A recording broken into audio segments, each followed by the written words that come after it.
Hello, this is Elizabeth from the Academic Support Center at Raritan Valley Community College, and I have a brief overview of exponential functions. So in exponential functions, we're going to try and solve for x when we have x in the exponent. I've written down here in this section, I'm going to assume that you know these rules from the previous sections in your text, in your lecture, and your homework. So just simply ln of e to the x is equal to x, log base 10 to the x is equal to x. We have the power rule, so if we have m to a power, we can bring that power out. And so it's the power times log base b of m. We have the product rule, where we have m plus n is equal to log base m plus log base b of n. And the quotient rule, if we have log base b of m divided by n, we can separate that out into log base b of m minus log base b of n and manipulate all of those. Okay, so when we solve exponential functions, we have two key ways of solving them. And the first one of those ways is if we have two powers of the same base are equal, then the exponents are equal. So what I mean by that is if we have b to the m is equal to b to the n, then m is going to equal n. So if we can manipulate our equation so that we have the same base on both sides, then we can just set the exponents equal to each other. And let's just do one example of that. We would have something like 4 to the 2x plus 1 is equal to 64. Now the trick is to get the same base on both sides. So over here we have our base is equal to 4. So we kind of would like to rewrite this 64 as a base 4. If you look at enough of these, you remember that 16 times 4 is 64. So 64 is 4 to the third. So I'm just going to rewrite this as 4 to the 2x plus 1 is equal to 4 to the third. And you can check this, and you can do guess and check. You can, as you get more and more used to these, things will pop up, but you have to recognize that 64, one way or the other, is 4 to the third. Now we have the same base. So we have different exponents in the same base. Well, because exponential functions are one-to-one, we can now say that, I'm just going to move down here to give me a little bit more space. We can now say that 2x plus 1 is equal to 3. Okay. And now we can just solve this algebraically. Subtract 3, or what did I do? I copied this wrong. This should have been a 2x minus 1 all along. We can do it plus 1, but in my notes I had it as minus 1. Minus 1, minus 1, minus 1. So we're going to add 1 to both sides. We get 2x equals 4. Divide by 2, we get x equals 2. Okay, so here we had our same base. We rewrote our two sides of the equation so that we had the same base, namely 4. And then we set our two exponents equal to each other and solve for x. Now, we might not always have something that looks like this. Like, it's really nice if we can work it out that way, but they don't always work out that way. Okay, so sometimes we have to employ another process. And I just want to walk through an example, I guess, here. If I have something that looks like e to the 5x, the 5, minus 3 minus 2 is equal to 10,476. Okay, something like this. So the first thing that we want to do, step 1, is isolate exponent. Step 1, isolate exponent. Okay, so that means that this portion of my equation is there's other stuff mucked up in here. So we want just my exponential portion by itself and everything else on the other side. So we're going to add 2 to both sides of this equation. So we have e to the 5x minus 3 is equal to 10,478. Okay. Now I have my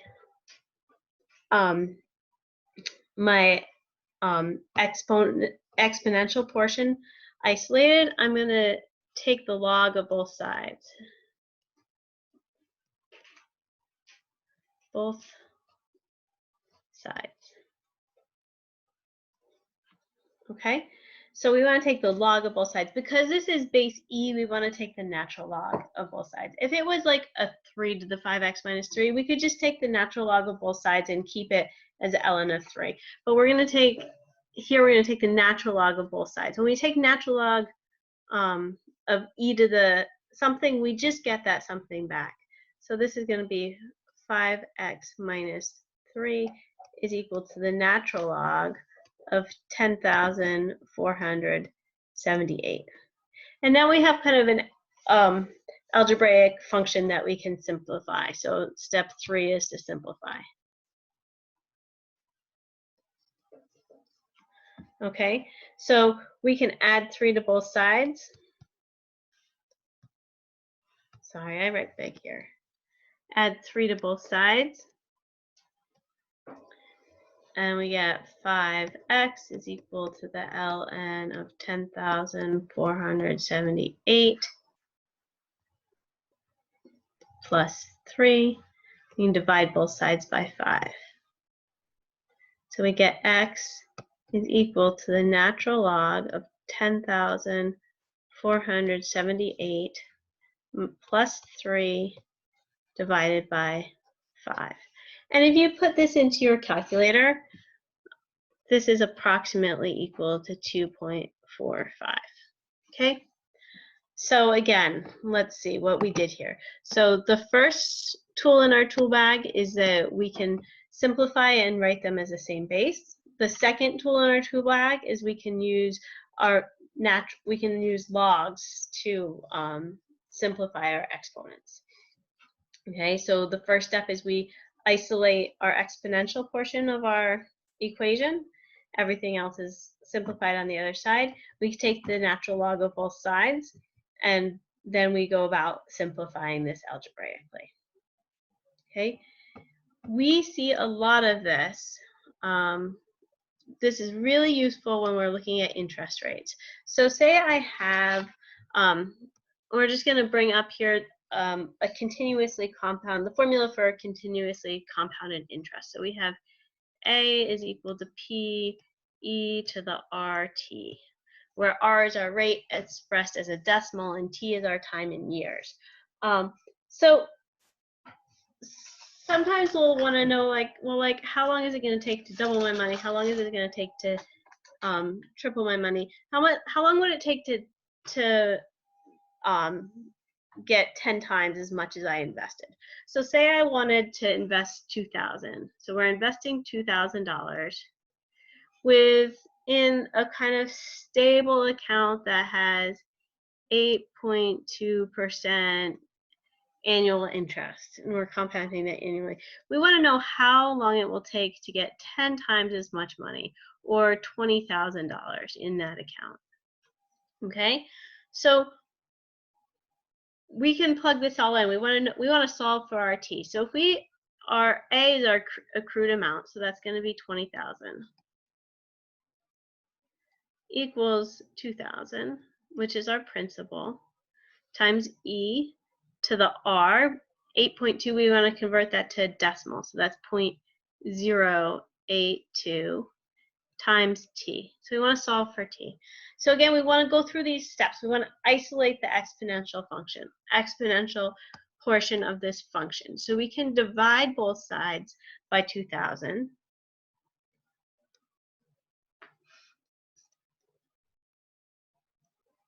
So we get 10 is equal to e to the 0.082 2t. Okay, so now we can take the natural log of both sides. So when we take the natural log here and the natural log here, ln of e to something is just that something. So this ln of 10 is equal to 0.082t. And now we have an algebraic equation that we can solve fairly easily. We're just going to divide both sides by 0.082. So we get t is equal to natural log of 10 divided by 0.082. Okay, and we can plug that into our calculator, and that is approximately 28 years. So if you invest a sum of money in an account that's making 8.2% interest, in 28 years you can have 10 times as much money. So those are the types of questions that this is really applicable to in real world scenarios. So just again, I'm going to zoom back out here. I know we didn't use all of these, but you will need these in the homework assignments. But there's two ways that we can solve, two main tools for solving exponential functions. One of them is having the same base, and we apply this one-to-one property. So b to the m equals b to the n. If we can rewrite our equation with the same base, then we can set our exponents equal to each other. If it's not easy to do that, and in most instances in real life it's not going to be easy to do that, we want to isolate the exponential portion of our equation. We want to take the log of both sides, and then we can do some algebra to simplify. Okay, and this is our example with our interest. Again, I'm with the Academic Support Center at Raritan Valley Community College, and we are available for online appointments during the COVID-19 shutdown, and